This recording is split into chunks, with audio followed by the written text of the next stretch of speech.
नमस्कार मित्रांनो, मी रोहन. आपण पाहतात शेती संगोपन यूट्यूब चॅनल. मित्रांनो, आज आपण या व्हिडिओमधून पाहणार आहोत शेळी पालनासाठी लागणारा चारा, की त्यामध्ये हिरवा चारा असेल, सुका चारा असेल, तर त्याचं नियोजन कशा प्रकारे केले पाहिजे. आपल्या शेळीसाठी चाऱ्यांची उपलब्धता कशा प्रकारे करायची आहे व त्याचं नियोजन कसं करायचं आहे याबद्दलची माहिती. मित्रांनो, जर आपण आपल्या शेती संगोपन या यूट्यूब चॅनलवर नवीन असाल तर आपल्या चॅनलला सबस्क्राईब करा, बेल आयकॉन बटन दाबा, जेणेकरून येणारे आपले सर्व नवीन व्हिडिओज आपल्याला पाहायला मिळतील.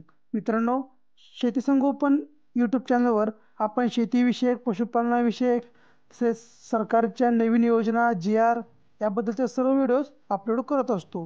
तर अधिक माहितीसाठी आपल्या चॅनल सबस्क्राईब करा. मित्रांनो, शेळी पालन करत असताना सर्वात महत्त्वाचं आपलं उत्पन्न जे आहे ते शेळीपासून होणाऱ्या पिल्लांपासून आहे. तर आपल्याला सर्वात महत्त्वाची काळजी घ्यायची आहे की शेळी व त्यापासून होणारी पिल्लं जे आहेत ही कशा प्रकारे निरोगी राहिली पाहिजेत. तर त्यासाठी आपल्याला चारा नियोजन व्यवस्थित केलं पाहिजे. मित्रांनो, शेळी पालनासाठी आपण हिरव्या चाऱ्यामध्ये ज्वारी, मका, गिनी गोल घास, कडवळ, तुती, शेवरी, सुबाबळ इत्यादी सर्व चाऱ्यांचा वापर आपण करू शकतो. तसेच सुक्या चाऱ्यामध्ये वाळलेले मका असेल, ज्वारीचं कडवळ असेल, तुरीचं बुसखड असेल, हरभऱ्याचं बुसखड असेल, हे सर्व आपण समप्रमाणात, म्हणजे की थोड्या प्रमाणामध्ये हिरवा चारा आणि थोड्या प्रमाणामध्ये सुका चारा जर खाऊ घातला तर शेळ्यांची पचनक्रिया जी आहे ते व्यवस्थितपणे होते. त्यांच्या शरीराची वाढ होण्यास त्यामध्ये आपल्याला भरपूर फायदा होतो.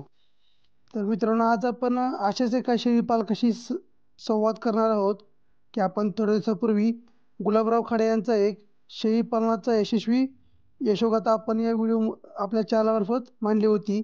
तर चला तर जाणून घेऊयात त्यांच्याकडूनच की शेळी पालनामध्ये चाऱ्याचं त्यांनी नियोजन कशा प्रकारे केलेलं आहे याबद्दलची माहिती त्यांच्याकडून आपण जाणून घेऊयात.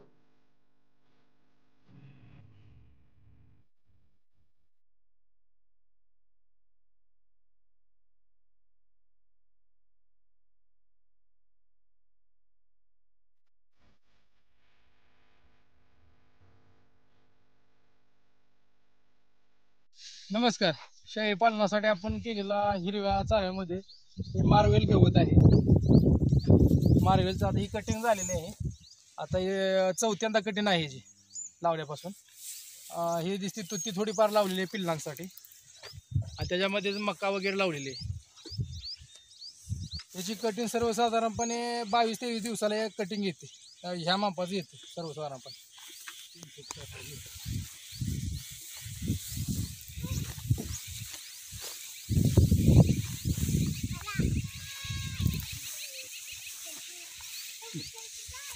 आणि हे कडवळ आहे.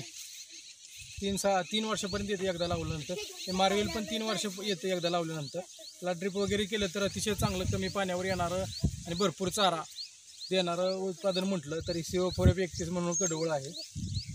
आणि ह्याचं बियाणं वगैरे जर पाहिजे असेल तर आमचे मित्र आहेत संदीप जगताप म्हणून, तर त्यांच्याकडे ते बी मिळलं जातं. एक नंबर मोकळ्या पीसमध्ये बांधाच्या असं हादगं वगैरे लावलेले, शेवरी लावली होती. शेवरी तिकडची झालेली, आता ही हादगा अशा पद्धतीने आले. हादग्याचं बी पण वापरलं जातं.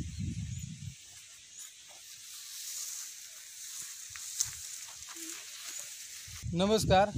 शेळी पालनात सगळ्यात उपयुक्त चारा म्हणजे सगळ्यात प्रोटीनयुक्त चारा जर म्हटलं तर हा मेथी घास, याला लसूण घास बी म्हटलं जातं. तर हा जो चारा आहे ना, हा दुभत्या जनावराला, दुभत्या शेळीला, दूध देणाऱ्या शेळीला अतिशय चांगला चारा जर म्हटलं तर सगळ्यात बेस्ट आहे. म्हणजे चाऱ्यामधला बाप म्हटलं तर हा चारा मेथी घास. जे राजस्थानमध्ये जशा पद्धतीनं हरिपत्ती आहे तशा पद्धतीनं आपल्या महाराष्ट्रात म्हटलं तर हा मेथी घास अतिशय चांगला चारा तुम्ही सुकवून सुद्धा पिल्लांना देऊ शकता वाळवून सावलीमध्ये. तर ह्या चाऱ्याची जी लागवण असते की नाही, सर्वसाधारणपणे आपली कांद्याच्या पद्धतीनं आपण इसकडलं जातो, सारा सोडून कांदाच्या पद्धतीने इसकडला जातो. त्या पद्धतीने इसकडून वरून असं बोराटीची झाड वगैरे, काठी वगैरे असं जर फिरवली तर ते मुजलं जातं. आणि त्यानंतर पाणी दिलं की तिसऱ्या ते चौथ्या दिवशी त्याचं बारीक बारीक दिसतात मोड आलेले. आणि हा चारा 3 वर्ष जर पाणी असेल तर 3 वर्ष कंटिन्यू चालला जातो. फक्त तोड झाल्यानंतर 10-26 वगैरे थोडं द्यायचं आणि पाणी दिलं जातं. आणि सर्वसाधारणपणे 20-22 दिवसात कापणीला येतो हा चारा.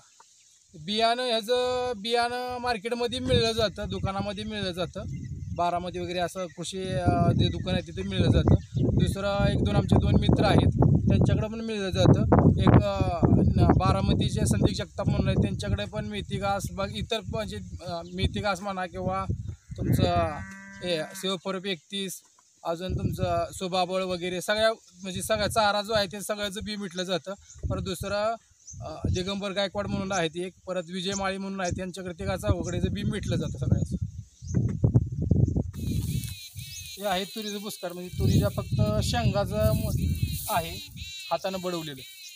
त्याचं अतिशय उपयुक्त ईदची बोकडं तयार करणं किंवा लहान पिल्लांना अतिशय चांगल्या पद्धतीनं म्हणजे चकाकी वगैरे राहते. आणि सुका चारा खाल्ल्यानं उन्हाळ्यात पाणी वगैरे चांगल्या पद्धतीनं केलं जातं. आणि सुका चारा असेल तर शेळ्या सगळ्या दष्टपुष्ट म्हणजे असे चकाकी एक प्रकारची वेगळी चकाकी राहते. आणि हे आम्ही कर्नाटक वगैरे कडून मागवलं जातो. कसं वाटतं? आत्ता सध्या हे मागच्या 2 वर्षापूर्वी स्वस्त भेटत होतं 7 रुपयाच्या आसपास. आत्ता सध्या जवळजवळ 11-12 रुपये किलोपर्यंत गेलेलं आहे, कारण उत्पादन कमी झालेलं आहे त्याचं. आणि हातबडवणीचा माल कमीच भेटतो, कारण मिशनी वगैरे आल्यामुळं. मिशनने केलेला माल सध्या आहे चालू 6-7 रुपये, पण मिशनने केलेल्या मालात काट्याचं प्रमाण म्हणजे काटकं जास्त येत असल्यामुळं ते शेळ्यांना खायला म्हणजे वेस्टेज जास्त निघते त्याच्यामध्ये. त्यामुळे आम्ही महाग पण हाच वापरतोय सध्या.